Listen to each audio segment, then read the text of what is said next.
Advanced engineering classes में आप सभी का स्वागत है। मैं सुजीत पाल आप सभी का स्वागत करता हूं।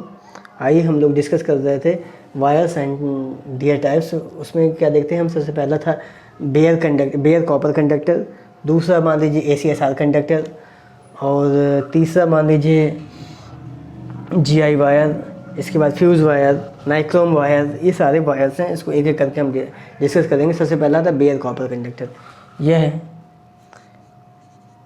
यह हार्ड ड्रान कॉपर से बना होता है। जो बेयर कॉपर कंडक्टर होता है ये हार्ड ड्रान कॉपर से बना होता है, ये हार्ड ड्रान कॉपर का बना होता है बेयर कॉपर कंडक्टर। इसमें क्या करते हैं? लाइन में 6 से 8 SWG का यूज करते हैं। किसका करते हैं? 6 से 8 SWG का।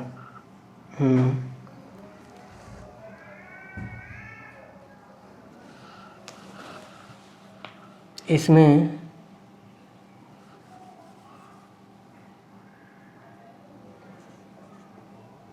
संचरण लाइन नहीं कहिए, ओवरहेड लाइन में, ओवरहेड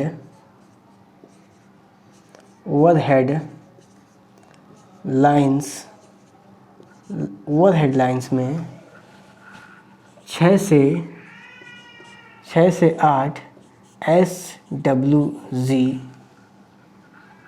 वायर का यूज़ करते हैं। SWG वायर का उपयोग करते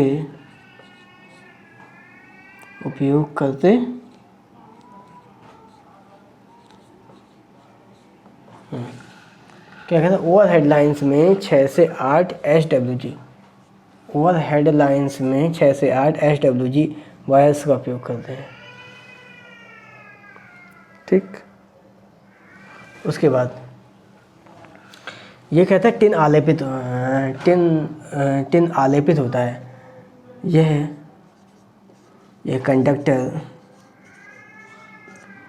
कंडक्टर कैसा होता है? टिन आलेपित होता है। टिन हिंदी में लिख देते हैं। यह conductor tin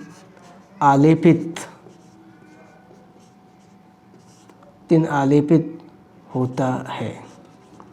bear copper conductor की क्या प्रॉपर्टी है? बेयर कॉपर कंडक्टर जो होता है वो हार्ड ड्रान कॉपर का बना होता है, और इसमें जो ओवरहेड लाइंस में जब जिस कंडक्टर यूज करते हैं उसका जो डाया होता है वो कितना होता है? 6 से 8 SWG होता है। SWG का मतलब होता है स्टैंडर्ड वायर गेज। क्या होता है? Standard wire gauge. SWG का मतलब होता है, SWG बोले तो अभी लिखवा देंगे आगे, स्टैंडर्ड वायर गेज। उसके बाद क्या होता है कि ये ओवरहेड लाइंस में 6 से 8 SWG का वायर यूज करते हैं, और ये कंडक्टर टिन आलेपित होता है। और इसके बाद और हम ये बताएंगे कि जैसे हार्ड ड्रान कॉपर होता है, इसकी कंडक्टिविटी हाई होती है, सारे सब कुछ आप लोग जानते हैं। ठीक है ना। अब सेकेंड नंबर पे आता है ACSR conductor. ACSR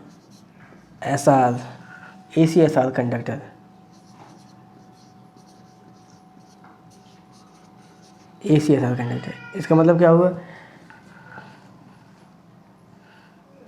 aluminium conductor steel reinforced. क्या करेंगे? Aluminium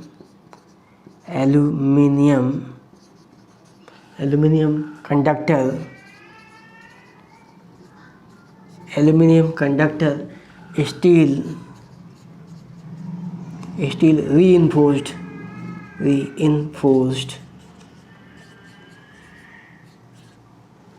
aluminium conductor steel reinforced, इसका फुल फॉर्म होती है।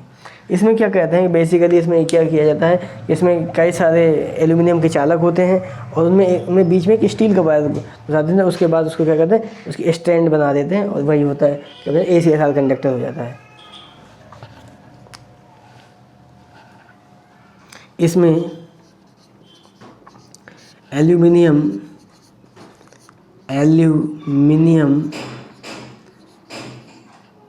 इसमें एल्यूमिनियम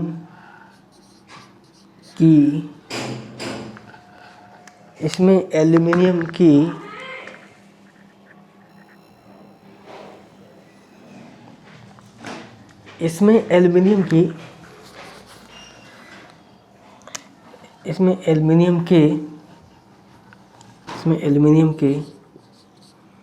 कई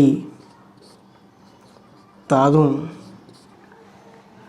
के बीच एक स्टील वायर भी लगा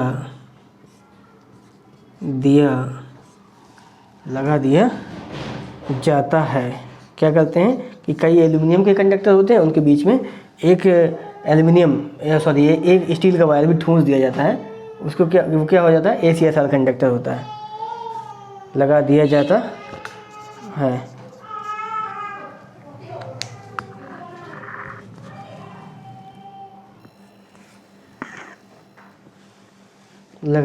है।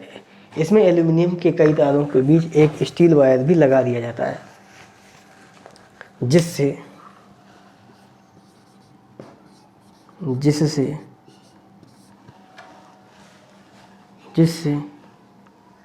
इस कंडक्टर की मैकेनिकल स्ट्रेंथ यांत्रिक सामर्थ्य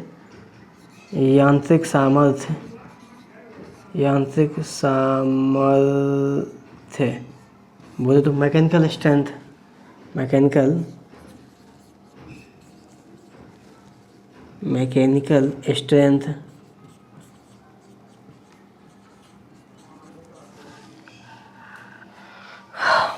जिससे इस कंडक्टर की यांत्रिक सामर्थ्य यानी मैकेनिकल स्ट्रेंथ क्या हो जाती है, बढ़ जाती है, मैकेनिकल स्ट्रेंथ उच्च हो जाती है,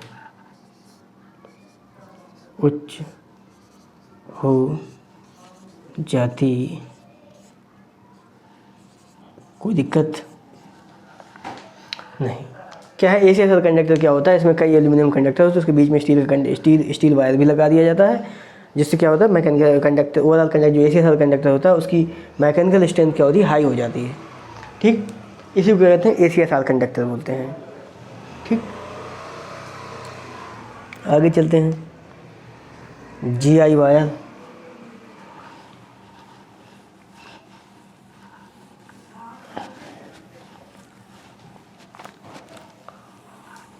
अब आगे हम चलते हैं GI वायर। GI वायर होता क्या है, GI वायर का यूज हम कहाँ पर करेंगे, और हमारे पावर सिस्टम में, हमारे इलेक्ट्रिकल सिस्टम में GI वायर का यूज़ कहाँ कहाँ पर होता है, इन सारी चीज़ों के बारे में अपन डिस्कस करेंगे।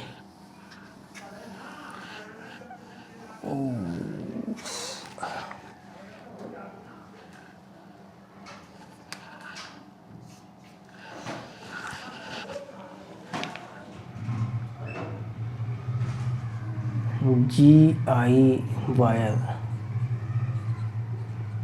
गैल्वेनाइज्ड, GI के बोले तो गैल्वेनाइज्ड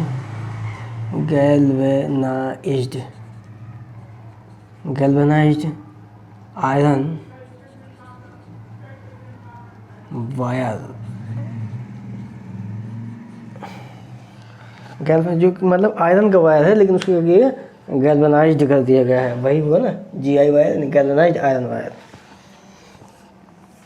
सुनिएगा, यद्यपि लोहे का विशिष्ट प्रतिरोध तांबे की अपेक्षा 8 गुना अधिक होता है, परंतु सस्ता और मजबूत होने के कारण टेलीफोन लाइंस और अर्थिंग लाइन में 6 या 8 SWG का GI वायर प्रयोग किया जाता है। इसके अतिरिक्त स्टे वायर के रूप में GI स्टैंडर्ड वायर का प्रयोग किया जाता है।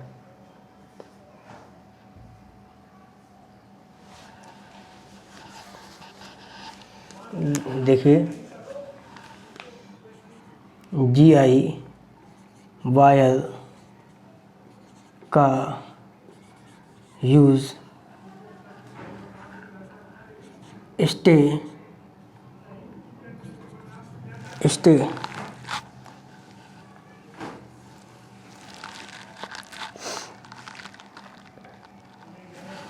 GI वायर का use stay wire, earthing wire,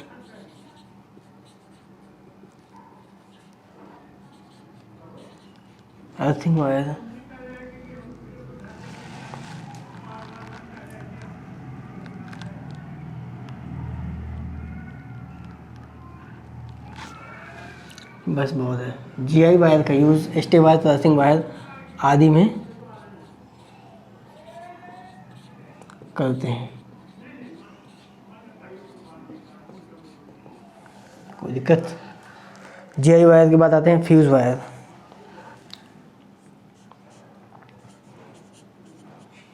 fuse wire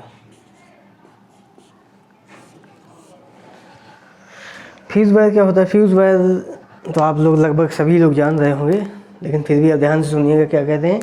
वैद्युत परिपथों में सुरक्षात्मक युक्ति के रूप में निम्न गलनांक वाली मिश्र धातु का तार फ्यूज वायर के रूप में प्रयोग किया जाता है। इसके अतिरिक्त तांबे एवं एल्यूमिनियम के तार भी फ्यूज वायर के रूप में प्रयोग किए जाते हैं। ठीक है,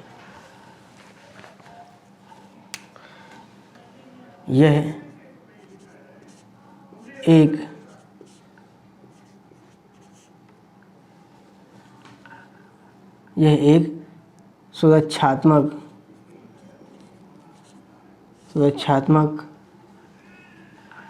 युक्ति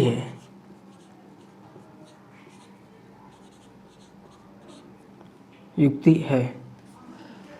इसका गलनांक निम्न होना चाहिए। इसका गलनांक निम्न क्यों होना चाहिए? जब कभी सर्किट में एबनॉर्मल कंडीशन आती है, जबकि मान लीजिए कोई सर्किट है और सर्किट में फॉल्ट होता है या शॉर्ट सर्किट होता है या ओवरलोड होती है, तो अगर फॉल्ट आता है तो कि इसमें करंट का वैल्यू बढ़ जाएगा और जिससे क्या होगा, वो पिघल कर सर्किट को ब्रेक कर देगा, जिससे हमारा वायरिंग है या हमारा सिस्टम हो जलने से बच जाएगा। इसलिए यही यूज होता है फ्यूज वायर का। तो ये कैसा होना चाहिए? ये एक सुरक्षात्मक युक्ति है और इसका गलनांक क्या होना चाहिए? निम्न होना चाहिए। ठीक, इसका गलनांक निम्न होना चाहिए। GI वायर हो गया। GI वायर के बाद ये फ्यूज वायर हो गया। फ्यूज वायर के बाद आते हैं कौन सा? यूरेका वायर, यूरेका तार।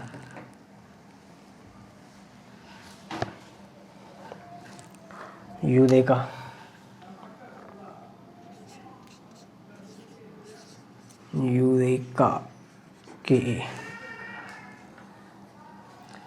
वायर। यूरेका वायर मेनली किस चीज़ का मिक्सर होता है? यूरेका यह क्या कहते हैं? यह मुख्यतः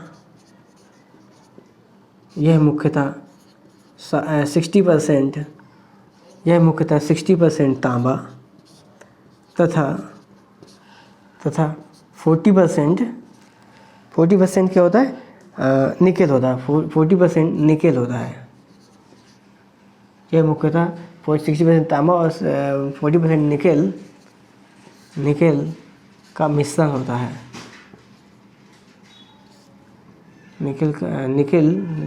ये मुख्यतः 60% तांबा और 40% निकेल की मिश्र धातु होती है। ठीक, इसका यूज़ कहाँ पर? रजिस्टर बनाने में इसका यूज करते हैं। इसका उपयोग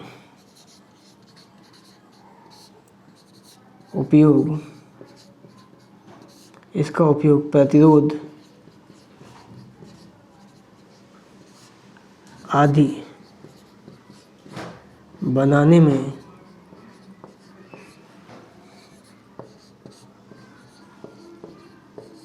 करते, मतलब जो यूरेका होता है इसमें 60% तांबा होता है और 40% निकल होता है।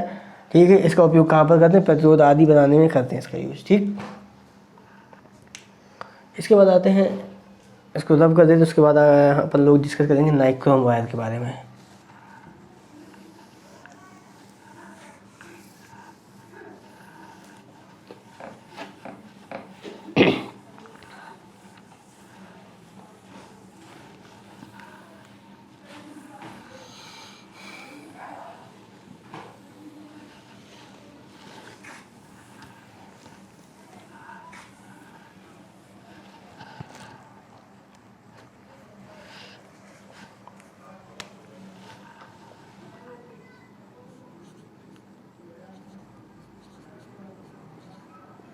नाइक्रोम वायर,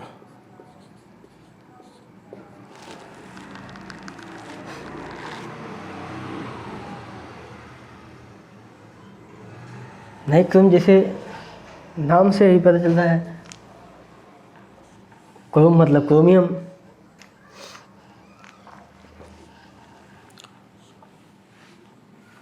और मतलब निकेल। ठीक ना, यह 80% निकेल तथा 20% क्रोमियम की मिश्र धातु है। इसका यूज़ हीटिंग एलिमेंट बनाने में करते हैं। इसका यूज़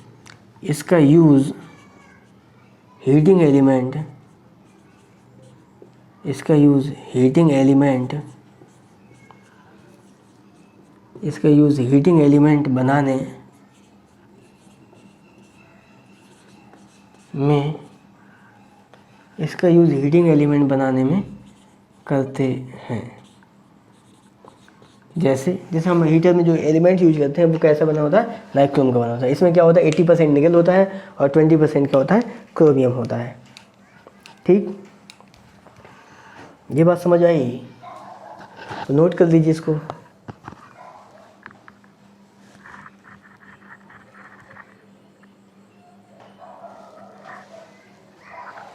चलिए इसको हम रब किए देते हैं और आगे चलते हैं।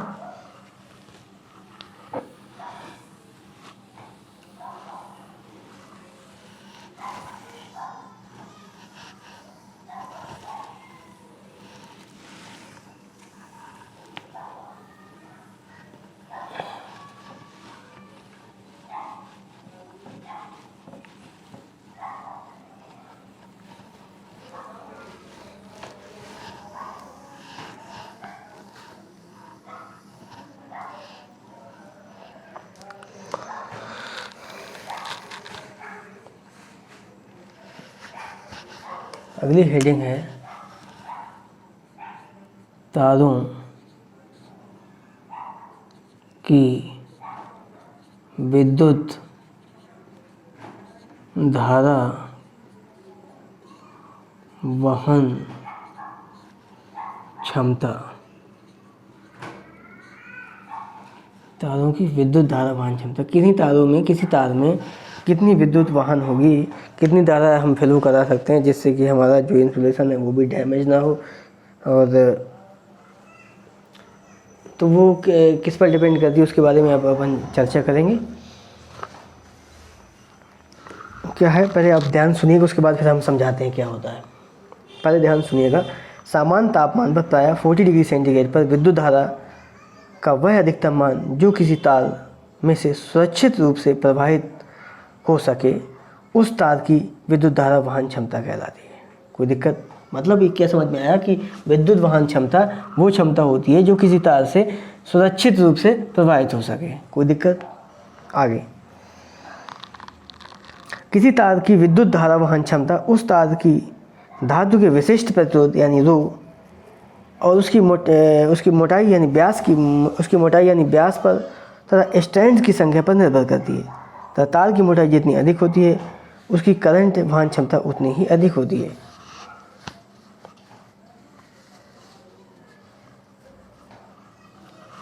आगे देखते हैं क्या है। देखिए, किसी तार की धारा वहन क्षमता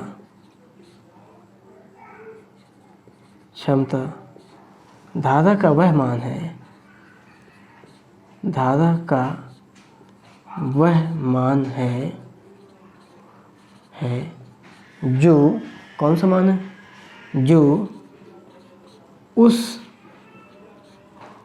तार में सुरक्षित रूप से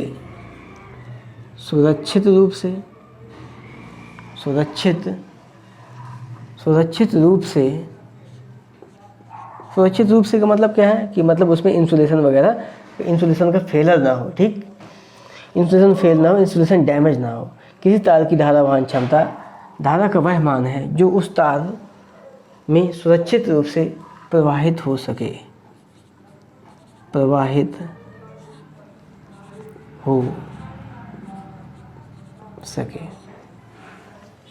कोई दिक्कत नहीं। किसी तार की धारा वहन क्षमता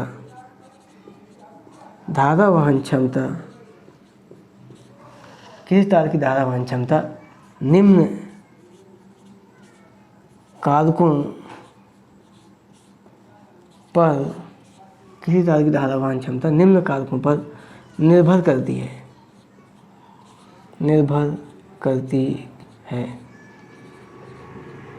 कौन कौन से कारक हैं? पहला नंबर कि वह पदार्थ किसका बना हुआ है, यानी धातु तार के विशिष्ट प्रतिरोध पर, धातु तार के विशिष्ट प्रतिरोध पर, जिसको हम किससे डिनोट करते हैं? रो से डिनोट करते हैं। धातु तार के विशिष्ट प्रतिरोध रो पर, धातु तार के विशिष्ट प्रतिरोध रो पर। सेकेंड नंबर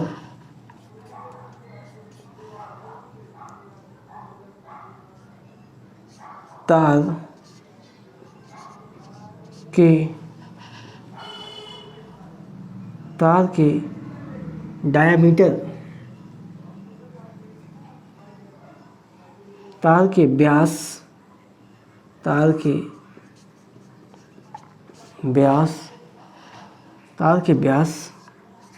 डी पर,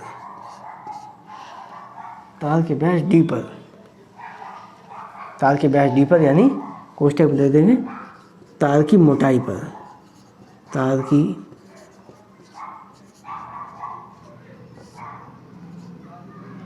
की मोटाई पर।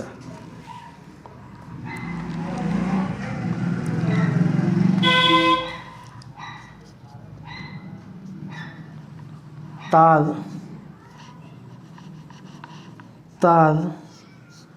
में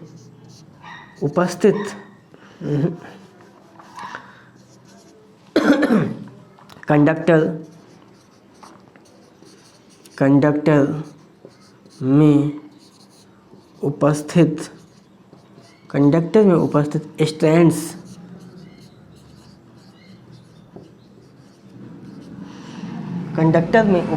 स्ट्रैंड्स की संख्या पर। फोर्थ नंबर, सबसे पहला क्या कहता है? धातु के तार के विशिष्ट प्रतिरोध पर निर्भर करती है धारावान क्षमता, क्योंकि हम जानते हैं, क्योंकि हमें पता है कि क्या होता है, R बराबर होता है रो L अपॉन A, कोई दिक्कत। और हमें पता है I बराबर होता है V अपॉन R। अब हम जानते हैं कि अगर जैसे हमारा रो बढ़ेगा रो बढ़ेगा तो रेजिस्टेंस भी बढ़ जाएगा, यानी आई इक्वल टू यानी वी अपॉन आर, यानी आर यहाँ पर रो तो आर बढ़ेगा तो आई भी क्या हो जाएगा, घट जाएगी। इस तरीके से मतलब रो के क्या होता है, व्युत्क्रमानुपाती होती है धारा वहन क्षमता। अगर किसी कंडक्टर मटेरियल का रो यानी स्पेसिफिक रेजिस्टेंस या विशिष्ट अधिक है तो उसमें धारा वहन क्षमता क्या होगी, कम होगी।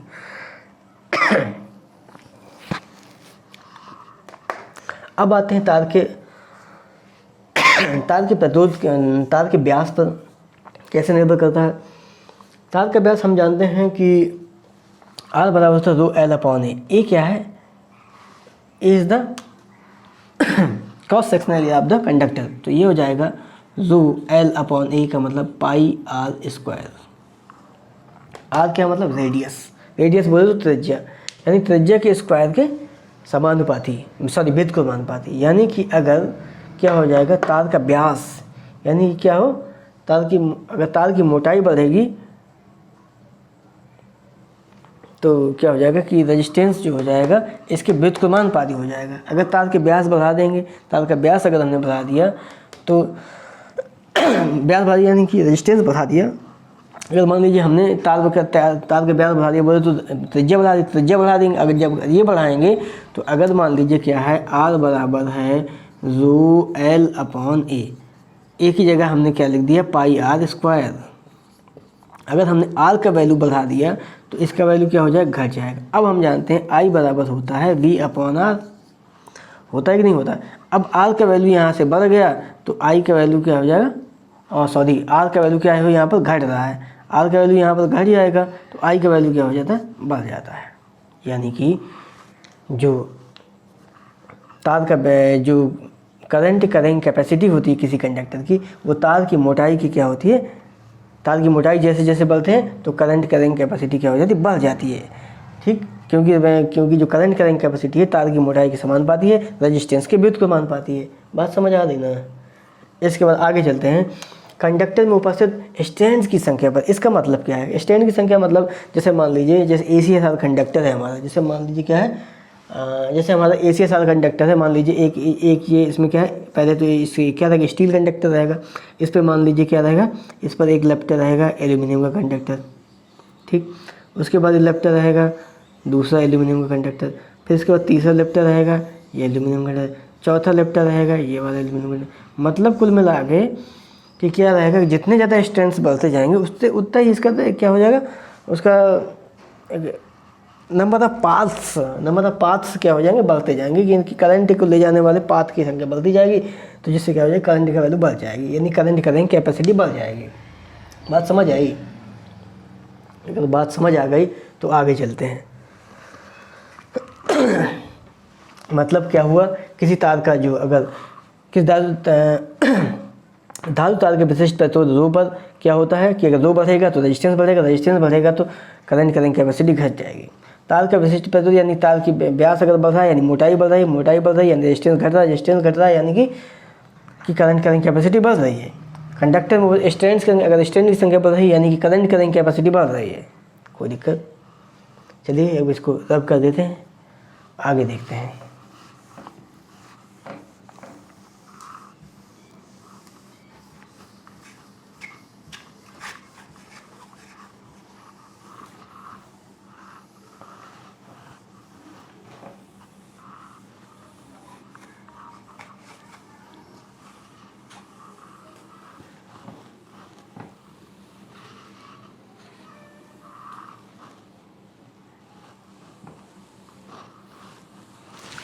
धारामान क्षमता हुई। इसके बाद अब आते हैं फ्यूजिंग विद्युत धारामान, यानी कि fusing electric current value.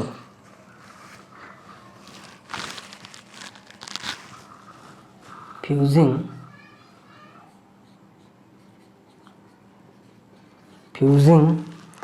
Electric current value, fusing electric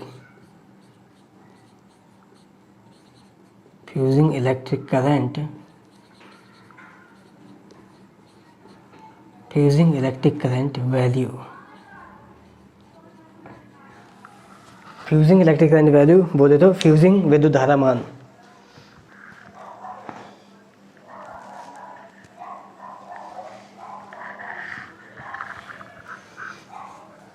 इसके बारे में अपन अब डिस्कस करेंगे।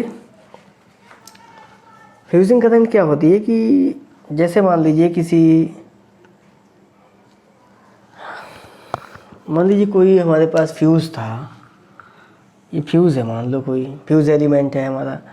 अब मान लीजिए कि अगर हम मान लो कोई, अब इसमें करंट का वैल्यू, इसमें करंट फ्लो हो रहा है, करंट का वैल्यू इतना क्या हो जाए, इतनी बढ़ जाए करंट का वैल्यू कि ये क्या हो जाए, मेल्ट हो जाए। क्या हो जाए, मेल्ट हो जाए। तो जिस करंट पर ये मेल्ट हो जाएगा उसी को क्या कहेंगे, फ्यूजिंग करंट कहेंगे। बात समझ आई ना? मतलब कि वह करंट जिस पर ये जो कंडक्टर, ये जो मटेरियल है, ये क्या हो जाए, मेल्ट हो जाए, उसको क्या कहेंगे, फ्यूजिंग करंट बोलेंगे। उस करंट वैल्यू को जिस पर कोई कंडक्टर, जिस पर ये कंडक्टर मेल्ट हो जाए, उसको क्या बोलेंगे, फ्यूजिंग करंट बोलेंगे। ध्यान सुनिएगा कि किसी तार के लिए विद्युत धारा का वह न्यूनतम मान जिस पर वह तार पिघल कर टूट जाता है, फ्यूजिंग विद्युत धारा मान कहलाता है। तार की मोटाई जितनी अधिक होगी उसकी फ्यूजिंग विद्युत धारा का मान उतना ही अधिक होता है। फ्यूज तार के रूप में 63% टिन और 37% सीसा से तैयार की गई मिश्र धातु का प्रयोग किया जाता है। समानता 27, 23 एवं 21 SWG के मिश्र धातु के तार क्रमशः 1, 3 एवं 5 एम्पियर फ्यूजिंग धारा मान के लिए प्रयोग किए जाते हैं। अधिक फ्यूजिंग धारा मान के लिए तांबे एवं एल्युमिनियम के तार प्रयोग किए जाते हैं। इनमें से जो मैंने बोला, जो आपको इम्पोर्टेंट लगे, ठीक लगे, उसको नोट कर लीजिएगा। ये हम इसलिए बोल देते हैं। तो अब हम इसकी डिफिनेशन लिखवा रहे हैं। क्या है, किसी वायर के लिए करंट का वह मिनिमम मान, करंट का वह मिनिमम बोले तो न्यूनतम, मिनिमम मान जिस पर, किस पर, करंट का वह न्यूनतम मान या वह मिनिमम वैल्यू जिस पर कोई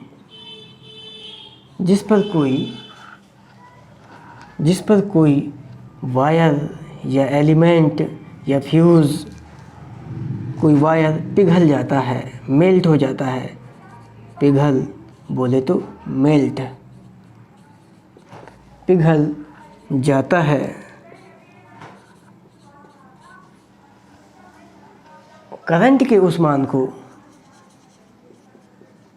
करंट के इस मान को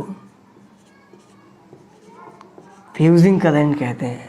कौन सी करंट कहते हैं, फ्यूजिंग करंट कहते हैं। फ्यूजिंग करंट कहते हैं। दिक्कत कोई,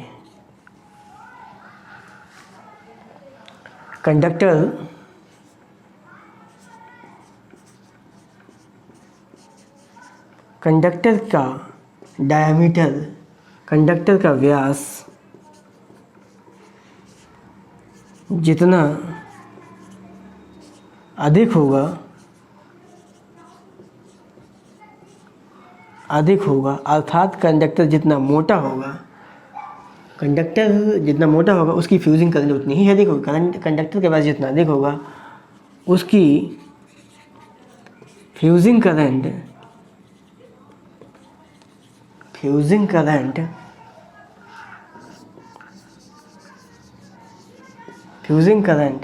उतनी ही अधिक होगी, उतनी ही अधिक होगी। दिक्कत कोई है, बात समझ आई ना? क्या है कि किसी वायर के लिए कंडक्टर का वह मिनिमम मान जिस पर कोई वायर मेल्ट हो जाता है, क्या कहलाता है, फ्यूजिंग करंट कहलाती है। भाई साहब ध्यान रखिएगा इस चीज़ को कि करंट का वह मिनिमम मान यानी मिनिमम वैल्यू या न्यूनतम मान जिस पर कोई भी वायर क्या होता है, मेल्ट हो जाता है, पिघल जाता है, वो क्या कहलाती है, फ्यूजिंग करंट कहलाती है। और किसी जो कंडक्टर जितना मोटा होगा उसकी फ्यूजिंग करंट उतनी ही अधिक होगी, जितना पतला होगा फ्यूजिंग करंट उतनी ही कम होगी, ठीक ना।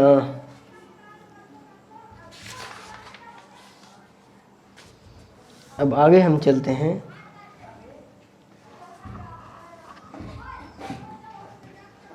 Cables and their types.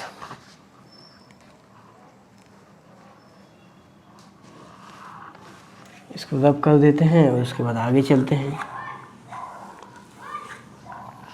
Cables and their types.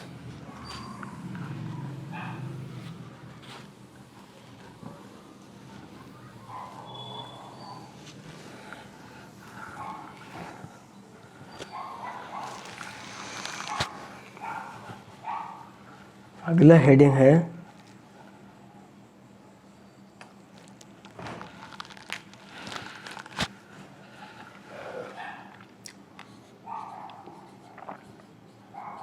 cables and their types। Cables and their types मतलब केबल्स और उनकी किस्में।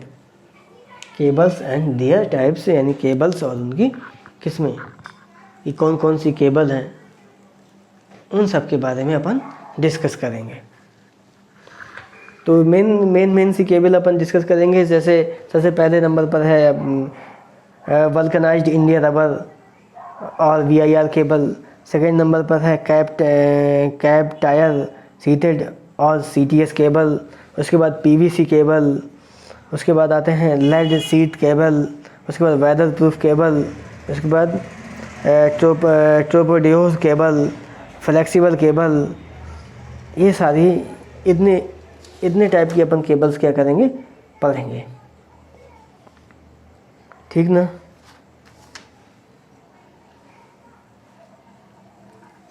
VIR cable. फर्स्ट नंबर है VIR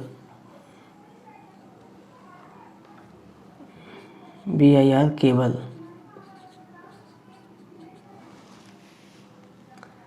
बोले तो वल्कनाइज्ड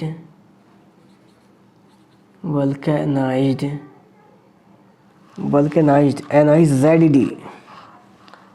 वल्कनाइज्ड इंडिया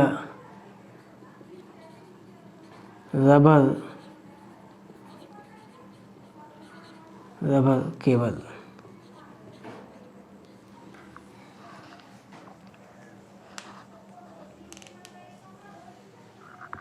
ये वल्कनाइज्ड इंडिया रबर केबल होता क्या है, इसके बारे में अपन देखते हैं।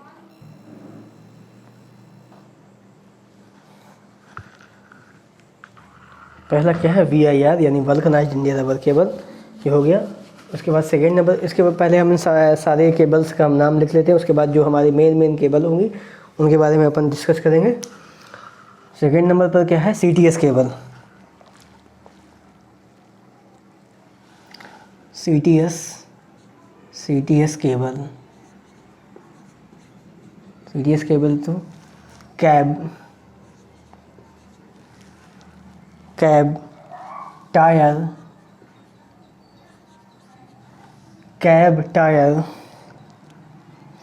सीटेड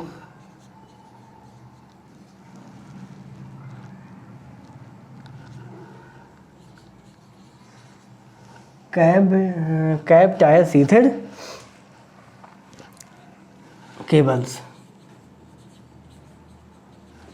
कोई दिक्कत, कैब टायर सीटेड केबल्स, ठीक है। थर्ड नंबर पर आते हैं। थर्ड नंबर पर कौन सा है, PVC cable.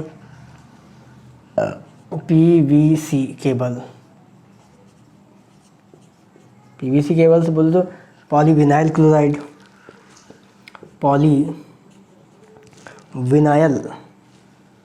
VINYL vinyl chloride CLO, polyvinyl chloride cable. Third हो गया। इसके बाद फोर्थ नंबर पर आते हैं हम lead sheathed cable,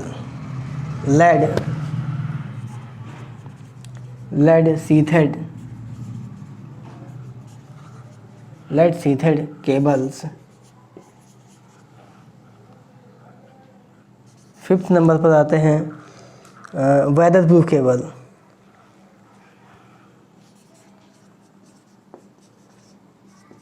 weather proof cable. 6th नंबर पर आता है tropodure cable, TRO tropodure, DU TRO TROPODURE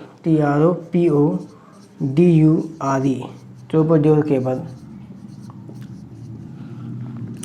7th नंबर पर आता है फ्लेक्सिबल केबल,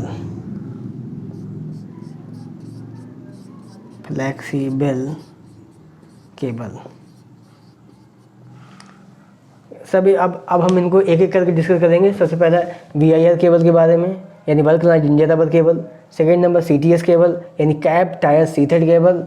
PVC केबल, यानी पॉलीविनाइल क्लोराइड केबल। इसके बाद लेड सीथेड केबल्स। इसके बाद वेदर प्रूफ केबल्स, और उसके बाद ट्रोपोड्योर केबल्स। उसके बाद फ्लेक्सिबल केबल।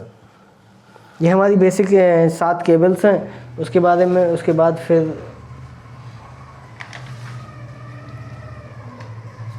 इसमें फ्लेक्सिबल केबल में आ जाता है आपके ऑर्डिनरी फ्लेक्सिबल केबल। उसके बाद आता है कॉटन और सिल्क कवर्ड फ्लेक्सिबल केबल, और उसके बाद आ जाता है वर्कशॉप फ्लेक्सिबल केबल। उसके बाद अब अगला आर्मर्ड केबल, 8th नंबर लिख लो, आर्मर्ड केबल।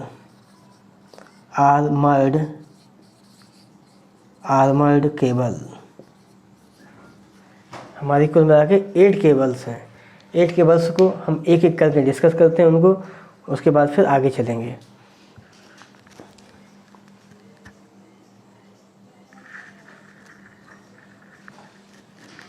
चलिए ठीक है, इसके बाद फिर अब हम इसको अगले लेक्चर पे इसको डिस्कस करेंगे। ठीक है, नमस्कार, बाय बाय, टेक केयर।